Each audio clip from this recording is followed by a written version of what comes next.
Hello, I am going to have my little presentation of the tragedy of the commons now.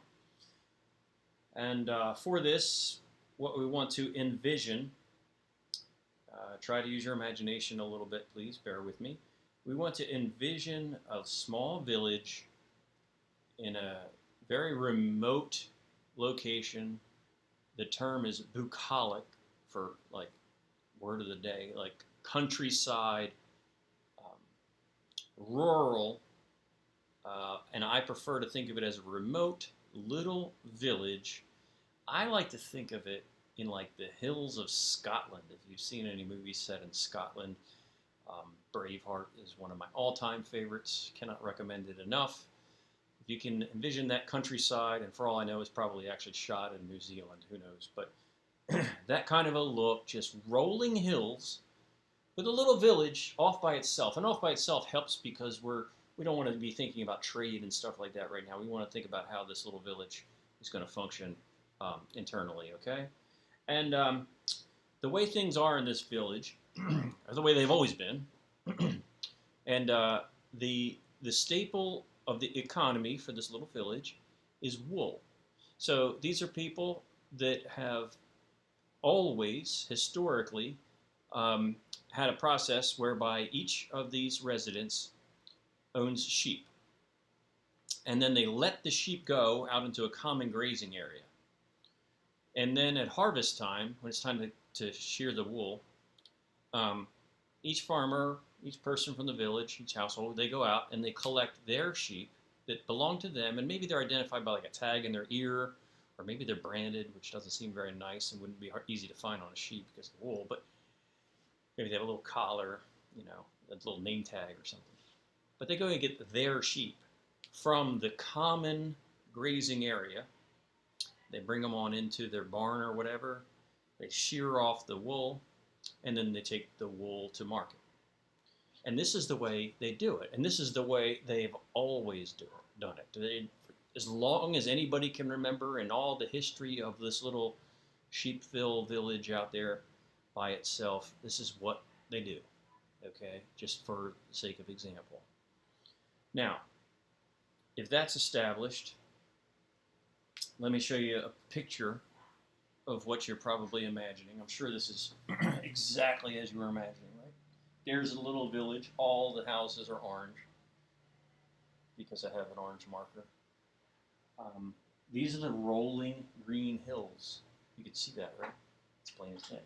And these little purple things, these are clearly sheep. Obviously, those are sheep, right? They're white and fluffy. Yes, they have a purple outline, and that is because all my black markers have dried up.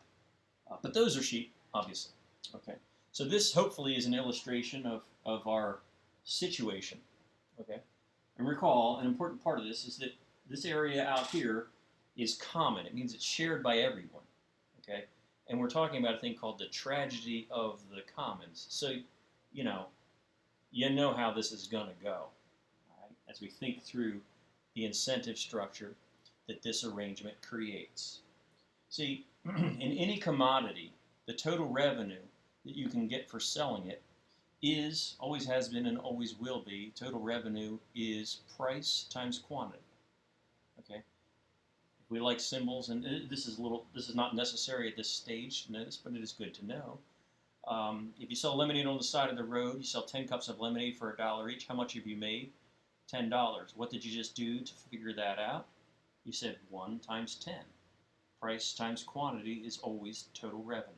Okay, so TR is equal to P times Q if we want to express things in symbols.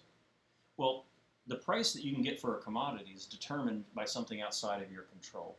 And wool is wool is wool is wool. Okay, so no farmer's wool is better than the others. So whatever the price is for wool, it's the same price they all get. Okay, nobody can raise their price because it's identical. It's an identical commodity.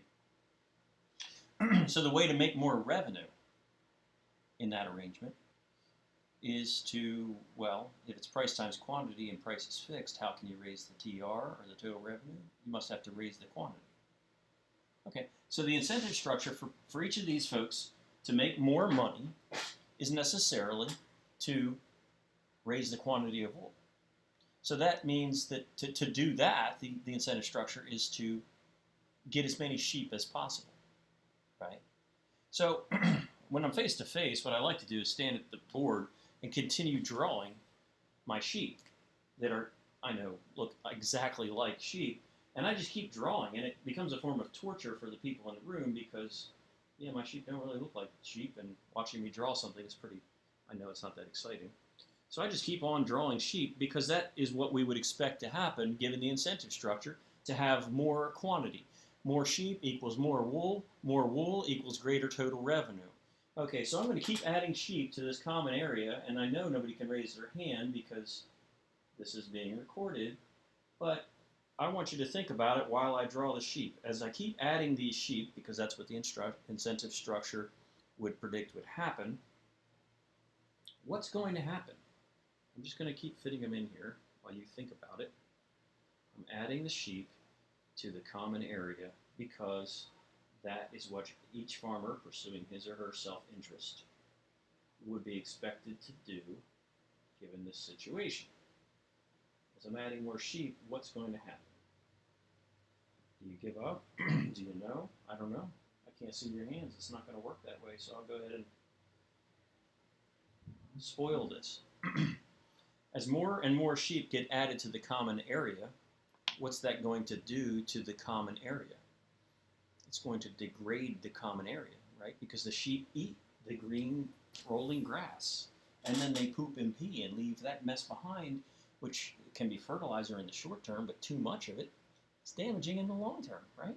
So what we have, the reason this is called the tragedy of the commons is because the structure that I described lends itself to this outcome where each person or household pursuing his or her self-interest results in an outcome that makes everyone, including each of them, worse off because of the common resource that's being shared here. Okay?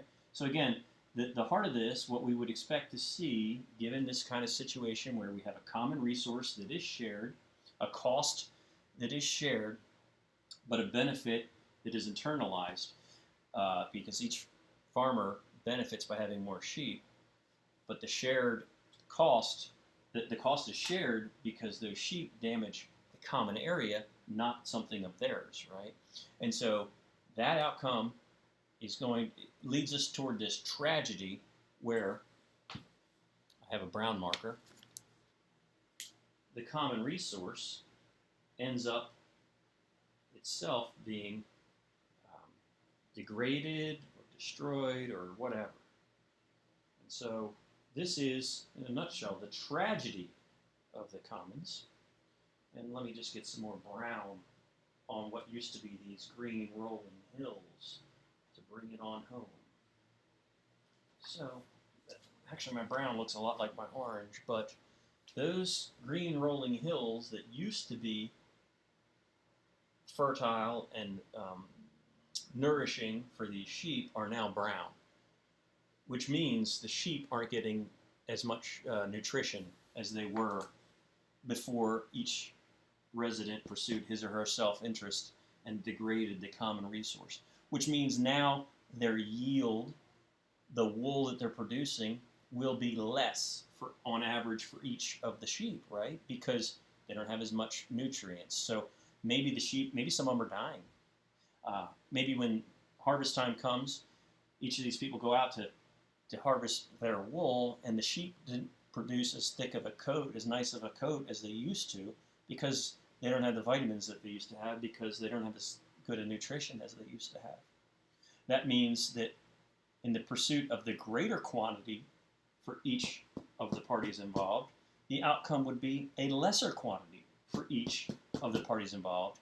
And it has to do with this being a common resource that they're sharing. So I feel like I have a pretty good description of what's going on here recorded. So I'm going to stop this recording, and then I'm going to start another recording and get at the things we might do about the tragedy of the commons.